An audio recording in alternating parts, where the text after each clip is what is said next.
করলা দিয়ে আর আলু দিয়ে আজকে আমি চাপিলা মাছের একটু ঝোল করে রান্না করব। আর এই রান্নাটা গরমের ভিতরে খেতে খুবই মজা লাগে। তো সবাই কেমন আছেন? আশা করছি সবাই খুব ভালো আছেন। তো এখানে আমি পরিমাণ মতন লবণ দিয়ে দিচ্ছি, আর এখন দিয়ে দেবো পানি। আর এই পানিটা দিয়ে একটু নাড়াচাড়া দিয়ে আমি এটাকে কিছুক্ষণের জন্য একটু সিদ্ধ করে নেব। সিদ্ধ করার একটাই কারণ, করলাটা কখনো ভালো হলে তিতা হয় না, আবার কখনো কখনো তিতা হয়। যার কারণে যদি তিতা হয়েও থাকে তাহলে সেটা এইভাবে সিদ্ধ করার কারণে সেই তিতো ভাবটা চলে যাবে। তো যাই হোক, এখানে আমার সিদ্ধ করাটা খুব সুন্দর মতন কমপ্লিট হয়ে গেছে। এখন এটাকে আমি একটি জালিতে নিয়ে ঢেলে ঝরা দিয়ে নেব।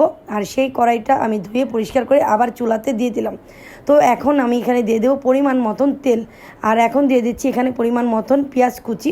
তো পেঁয়াজ কুচিটা দিয়ে এখন আমি এটাকে হালকাভাবে একটু লাল করে বাদামি কালার করে ভেজে নেব। তো ভাজা আমার এখানে হয়ে গেছে। এখন আমি এখানে দিয়ে দেব পরিমাণ মতন একটু পানি। তো পানিটা দেওয়ার পরে এখন আমি দিয়ে দিচ্ছি ধনিয়ার গুঁড়া, মরিচের গুঁড়া, হলুদের গুঁড়া। এখন এটাকে আমি ভালো মতন একটু সময় নিয়ে কষিয়ে নেব, যে পর্যন্ত কষানোটা না হওয়া পর্যন্ত ভালো মতন কষিয়ে নেব। আর এখন দিয়ে দিচ্ছি সেই কেটে রাখা আলুটা। তো আলুটা আগেই দিয়ে দিলাম, কেননা আলুটা একটু সিদ্ধ হতে একটু সময় লাগে, কেননা আমি করলাটাকে আগে থাকতে সিদ্ধ করে নিয়েছি। যার কারণে আমি এখন আলুটাকেও ভালো মতন ঢেকে এটাকে একটু সিদ্ধ করে নেব। তো এই তো কিছুটা হালকা কষানো হয়ে গিয়েছে। এখন আমি সেই করলাটাকে যে সিদ্ধ করে রেখেছিলাম সেটাও এখন আমি দিয়ে দেবো। তার আগে এখানে দিয়ে দিচ্ছি আমি 1 চামচের মতন জিরা ফাঁকি। তো জিরা ফাঁকিটা দিয়ে এখন আমি সেই করলাটা দিয়ে ভালো মতন লাড়াচাড়া এখন আমি ভালো মতন এখানে দিয়ে দিচ্ছি, জানি সবজিটা মশলার সাথে ভালো মতন মিশে যায়। যার কারণে আমি একটু ভালো মতন এখন লাড়াচাড়া দিয়ে এটাকে আবার কিছুক্ষণের জন্য ঢেকে এটাকে আবার একটু রান্না করে নেব, জানি করলাটা মশলার সাথে ভালো মতন একটু সিদ্ধটা ভালো মতন হয়ে যায়। তো যাই হোক, এখানে আমার কষানোটা পুরোপুরি হয়ে গিয়েছে। এখন আমি এখানে দিয়ে দেব পরিমাণ মতন পানি, জানি এই পানিতে আমি সম্পূর্ণ রান্নাটা শেষ করে নিতে পারি। তো যাই হোক, পানির সাথে এখন আমি দিয়ে এই সবজিটাকে ভালো মতন একটু মিশিয়ে নিচ্ছি, জানি কোনো দিক দিয়ে জানি না থেকে থাকে কোনো সবজিটা।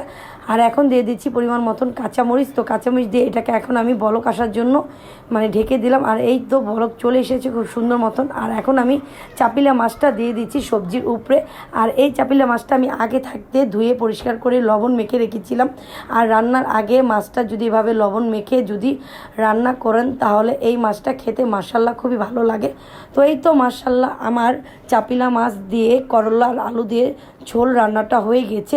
তো কারা কারা আছেন যে এই গরমে এই টাইপের রান্না করে খেয়েছেন, আর যদি খেয়ে থাকেন সেটা আমাকে অবশ্যই কমেন্টে জানাতে ভুলবেন না।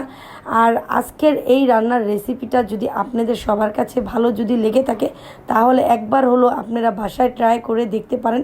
এই রান্নাটা খুবই মজার। তো যাই হোক, আজকের মতো ভিডিওটা এই পর্যন্ত। সবাই সুস্থ থাকবেন, ভালো থাকবেন, আল্লাহ হাফেজ।